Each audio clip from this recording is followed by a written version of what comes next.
Om Swastiastu. Halo anak-anak, bagaimana kabar kalian hari ini? Semoga semua dalam keadaan sehat ya. Nah, hari ini kita akan belajar materi tema 8, subtema 4 yang berjudul bencana alam. Kalian bisa buka buku tema 8 kalian cari subtema 4 yang berjudul bencana alam. Sebelum kita mulai ke materi, kita literasi dulu ya. Nah, di sini Bu Guru akan bacakan bacaan, kalian bisa baca dari rumah. Kadang-kadang terjadi sesuatu yang tidak kita inginkan. Bencana alam adalah salah satu contohnya. Bencana alam disebabkan oleh peristiwa alam. Bencana alam seperti gempa bumi dan angin topan. Namun, bencana alam bisa juga terjadi karena ulah manusia, seperti contohnya banjir dan tanah longsor. Manusia menebang pohon sembarangan. Manusia membuang sampah pun sembarangan. Akibatnya terjadi banjir dan tanah longsor. Nah, tadi kita sudah literasi, sekarang Bu Guru akan sampaikan apa saja yang akan kita pelajari hari ini. Yang pertama, kita akan mengenal ungkapan terima kasih dan permintaan tolong. Yang kedua, kita akan mengenal kerjasama dalam keluarga. Yang ketiga, kita akan mengukur suhu benda dengan tangan. Nah, yang keempat, kita akan berkreasi bentuk dengan tanah liat. Nah, kita masuk ke materi yang pertama, bahasa Indonesia, mengenal ungkapan terima kasih dan permintaan tolong. Perhatikan gambar di bawah ini. Sini Bu Guru akan bacakan bacaan yang juga sudah ada di buku tema kalian. Berjudul Bencana Alam di Desa Sukamaju. Angin topan melanda Desa Sukamaju. Angin topan bertiup kencang. Rumah-rumah roboh dan atapnya terbang terbawa angin. Penduduk terpaksa mengungsi ke balai desa. Banyak bantuan datang ke Desa Sukamaju. Ada yang mendirikan tenda dan membagikan selimut. Ada juga yang menyumbangkan makanan. Penduduk Desa Sukamaju mengucapkan terima kasih. Mereka berterima kasih atas bantuan tenda untuk tidur. Mereka berterima kasih sudah mendapatkan selimut. Mereka juga berterima kasih untuk bantuan makanan. Nah, di sini Bu Guru tanyakan, apa yang sedang terjadi di Desa Sukamaju? Ya, di Desa Sukamaju sedang terjadi bencana alam, angin yang bertiup sangat kencang. Nah, pertanyaan yang kedua, mengapa mereka berterima kasih? Ya, mereka berterima kasih karena sudah diberikan bantuan berupa tenda, berupa selimut, dan makanan, sehingga mereka mengucapkan terima kasih.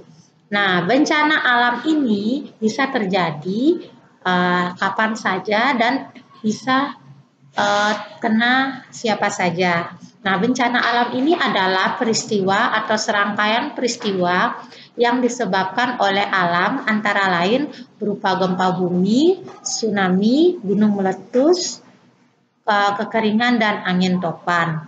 Nah, bencana alam yang terjadi ini bisa terjadi kapan saja. Bencana alam juga bisa menimpa siapa saja.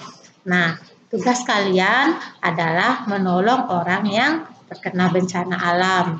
Nah, selain bencana alam, ada juga bencana yang disebabkan oleh manusia, seperti banjir dan tanah longsor. Banjir terjadi karena kita membuang sampah sembarangan. Nah, ketika hujan turun, sampah-sampah itu akan menyebabkan tersumbat di got-got dan saluran air di sekitar kita, sehingga air akan meluap naik dan terjadilah banjir. Nah, sedangkan tanah longsor ini disebabkan oleh kita yang menebang pohon sembarangan. Nah, untuk di daerah yang datar, yang tinggalnya di perbukitan, di pegunungan, itu rawan sekali longsor. Karena pohon-pohon yang ada di perbukitan itu ditebang sembarangan, tidak ada yang bisa menahan air yang disebabkan oleh hujan itu jatuh ke bumi. Sehingga pohon-pohon itu yang sudah gundul akibat ditebang itu akan membuat terjadinya bencana tanah longsor. Jadi kita harus ingat, tidak boleh membuang sampah sembarangan dan menebang pohon, karena itu akan menyebabkan bencana yang bisa terjadi kapan saja dan bisa menimpa diri kita sendiri. Nah, di sini siapa yang pernah mengalami kesusahan? Nah, kita ambil contoh bencana yang terjadi di Desa Sukamaju ya. Nah, yang pertama, apa yang kalian lakukan jika melihat orang yang kesusahan? Nah, apa yang harus kalian lakukan? Jelas kita memberi pertolongan. Yang kedua, nah jika kita diberi pertolongan, apa yang harus kita ucapkan? Nah, kita harus mengucapkan terima kasih. Nah, di sini ada percakapan yang akan Bu Guru bacakan. Kalian dengarkan baik-baik. Teman-teman, apakah kemarin mendengar berita dari radio? Ada berita tentang bencana angin topan. Bencana ini menimpa Desa Sukamaju. Nah, dijawab di sini. Saya belum mendengar berita itu, Siti. Terima kasih sudah menceritakan kepada kami. Nah, di bawahnya ada percakapan juga. Apakah kamu mendengar berita itu, Dayu? Saya sudah mendengar berita itu, Beni. Desa itu kan dekat dari tempat kita. Apa yang bisa kita lakukan untuk menolong mereka? Nah, di percakapan di sampingnya dibalas lagi oleh Beni. Saya akan mengajak keluarga di rumah. Kami akan memberikan bantuan. Kami mau memberikan makanan. Nah, dijawab lagi. Tepat sekali, Beni. Makanan memang sangat dibutuhkan penduduk Desa Sukamaju. Idemu bagus sekali, Beni. Ayo kita mengajak keluarga. Nanti kita bercerita ya tentang bantuan kita masing-masing. Terima kasih teman-teman sudah mau membantu korban bencana alam. Nah, tadi kita sudah lihat percakapan yang dilakukan oleh teman-teman kita di tema 8. Nah, di percakapan tadi mereka membahas tentang bantuan yang bisa diberikan kepada korban bencana alam. Nah, salah satunya adalah membuat makanan untuk penduduk di Desa Sukamaju. Nah, di materi ini kita akan belajar PPKN mengenal kerjasama dalam keluarga. Nah, sekarang perhatikan percakapan di bawah ini. Ibu, apakah kita jadi memasak makanan untuk korban bencana? Saya mau membantu. Ibu, mari ku bantu mencatat bahan-bahan untuk memasaknya. Makanan apa yang akan kita sumbangkan kepada korban bencana? Terima kasih Beni dan Tiur, kalian mau membantu Ibu. Kita akan bekerja sama menyiapkan makanan untuk korban bencana. Nah, menolong korban bencana alam sangatlah mulia. Beni bersama keluarganya membuat makanan yang akan disumbangkan kepada korban bencana alam. Nah, pernahkah kalian bekerja sama bersama keluarga? Nah, kalian harus selalu bekerja sama supaya pekerjaan menjadi cepat selesai. Nah, mengapa kita harus bekerja sama? Nah, selain membuat pekerjaan cepat selesai, kita bekerja sama bersama keluarga mempererat tali kekeluargaan, tali persaudaraan ya, sehingga kita hidup rukun dan nyaman bersama keluarga.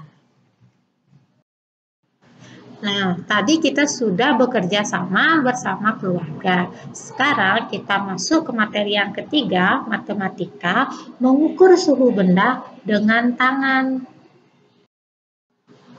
Mengenal suhu panas dan suhu dingin. Nah, jika sebelumnya kita belajar mengukur berat benda dengan satuan tidak baku, sekarang kita akan mengukur suhu panas dan suhu dingin menggunakan satuan tidak baku. Ingat, satuan tidak baku memiliki hasil pengukuran yang berbeda-beda satu dengan yang lainnya. Nah, di sini kita akan mengenal suhu panas dan suhu dingin. Di sini ada bacaan yang Bu Guru akan bacakan, yang berjudul Suhu Panas dan Suhu Dingin. Usai bermain, Lani dan teman-teman kembali ke kelas. Udara di luar kelas terasa panas. Sementara itu, udara di dalam kelas terasa dingin. Lani ingat semalam hujan deras. Udara terasa dingin. Siang ini sangat cerah. Udara terasa panas. Nah, di sini kita baca dulu percakapannya. Udara hari ini sangat panas ya. Nah, dijawab, menurutku udara hari ini cukup dingin. Nah, hasil pengukuran dari satu orang dengan hasil pengukuran orang lain berbeda-beda sesuai dengan suhu tubuh mereka. Nah, Lani dan Edo berbeda pendapat. Mereka merasakan suhu udara yang berbeda, walaupun pada waktu dan tempat yang sama. Walaupun hari itu dalam keadaan yang sama, kita bisa mendapat pengukuran suhu yang berbeda-beda setiap orangnya. Nah, sekarang kita akan bermain sambil mengukur suhu. Bagaimana dengan udara di tempatmu? Samakah suhu udara yang kalian rasakan? Pasti berbeda-beda. Mengapa? Karena kita merasakannya dengan hasil pengukuran satuan tidak baku. Nah, lalu Edo melakukan pengukuran. Nah, Edo mencoba mengukur suhu. Mengukur suhu dengan alat ukur tidak baku. Edo memegang kursi di kelas dengan telapak tangan. Kursi terasa dingin. Lalu Edo berjalan keluar kelas. Edo memegang batu di halaman sekolah. Batunya terasa panas. Nah, walaupun di dalam keadaan dan waktu yang sama, suhu benda yang kita rasakan bisa berbeda-beda.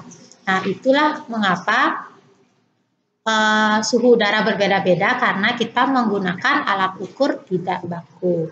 Nah, kalian bisa mencoba di rumah mengukur benda yang ada di dalam ruangan dan benda yang ada di luar ruangan. Kalian bisa bandingkan suhunya. Nah, tadi kita sudah membedakan suhu panas dan suhu dingin. Nah, sekarang kita masuk ke materi yang terakhir, SBDP, berkreasi bentuk dengan tanah liat. Nah, di materi ini kita akan membuat kreasi dengan tanah liat. Jika di materi sebelumnya kita belajar membuat bentuk dengan lempung tepung, sekarang kita membuat kreasi dengan tanah liat. Amati cara membuat kreasi dari tanah liat di bawah ini. Yang pertama, kalian siapkan koran sebagai alas, lalu letakkan plastik atau papan kayu di atas koran. Yang kedua, basahi tangan dengan air. Yang ketiga, ambil segenggam tanah liat, tekan-tekan dan remas tanah liat sampai lembut. Yang kelima, buat bentuk yang kamu inginkan. Nah, yang keenam, setelah dibentuk, kalian jemur tanah liat hingga mengeras di bawah sinar matahari. Nah, banyak sekali bentuk-bentuk yang bisa dibuat dari kreasi tanah liat tersebut.